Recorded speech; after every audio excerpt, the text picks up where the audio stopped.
थोड़ा विचार करके किया करो कि जो आप करोगे उससे आपके रिश्तों पर क्या प्रभाव पड़ेगा। अब देखो, अभी मैंने खबर सुनी, अभी नई खबर, एक लड़के का ब्याह लगा, लड़की देखने गया, तो लड़की देखने गया तो लड़की तो देखा, सास को भी देखे आया, है ना। और शादी 16 तारीख की निकली, आज की, आज 16 है, आज की शादी थी बेचारे की।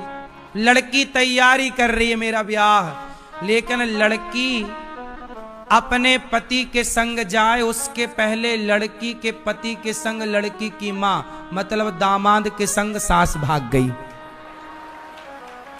ले, अपनी बेटी का ब्याह जिससे तय किया उस पे दिल आ गया। ये चल रहा है संसार में, बोलो हाँ। अब वो लड़की रो रही है, अब वो रोए किस बात के लिए? मां भाग गई इस बात के लिए रोए कि मेरे पति पर मेरी मां ने कब्जा कर लिया, इस बात के लिए रोए कि मेरा ब्याह नहीं होने दिया, इसके लिए रोए। वो लड़की बेचारी परेशान है, वो रोए किसके लिए? बोलो किसके लिए रोए? वो उसका क्या कसूर था?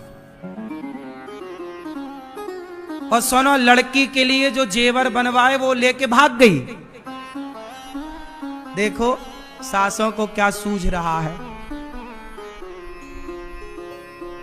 सोचो, बेटी का ब्याह जिससे होना था उस लड़के के संग भाग गई, हद कर दी। अब बताओ कि इन स्त्रियों से और इन लड़कों से समाज क्या सीखेगी? क्या सीखेगा उनका परिवार? क्या सीखेगा उनका गांव? क्या सीखेगा समाज? इसलिए कोई भी कार्य करने के पहले ये सोचिए कि आप भले अपनी गली मोहल्ले में कोई काम करते हैं, पर वो काम का प्रभाव सारे समाज में, देश में पड़ता है। आज ये घटना जो सास अपने दामाद के संग भाग गई, ये घटना सबको पता चल गई, जबकि वो एक छोटे से गांव की घटना थी। आज के जमाने में थोड़ी कुछ छिपा है, सोशल मीडिया का जमाना है। आदमी 4 किलोमीटर नहीं पहुंच पाता, लाखों किलोमीटर उनकी बातें पहुंच जाती हैं। इसलिए बिना विचारे जो करे सो पाछे पछताए, और काम बिगाड़े आपनो, जग में होत हंसाए। इससे क्या मैसेज मिला? अच्छा ये बताओ, उसकी लड़की की मां अपने दामाद के संग क्यों भाग गई? इस क्यों का उत्तर आप लोग दो। क्यों भाग गई? काय के लिए भागी? बोलो, काय के लिए भागी? क्यों भागी? क्योंकि वो महिला और वो लड़का दोनों धर्म को नहीं जानते थे। यदि धर्म को जानते तो वो लड़की की मां ये सोचती कि ये मेरी लड़की का होने वाला पति है, ये मेरे पुत्र के समान है। वो दामाद के संग नहीं भागी, वो अपने बेटे के संग भाग गई। दामाद क्या है? दामाद क्या है? वो अपने बेटे के संग क्यों भाग गई? क्योंकि वो धर्म का ज्ञान, धर्म नहीं जानती। इसलिए कहता हूं, अपनी बेटी अपने बेटे को धर्म का पाठ पढ़ाओ। धर्म पढ़ना जरूरी है और यही तो धर्म है। उस लड़के ने काश पाठ पढ़ा होता कि ये तो मेरी मां है। सास तो मां होती है। बोलो, अब इस मां बेटे के रिश्ते में जरा भी दोष आना पाप है कि नहीं?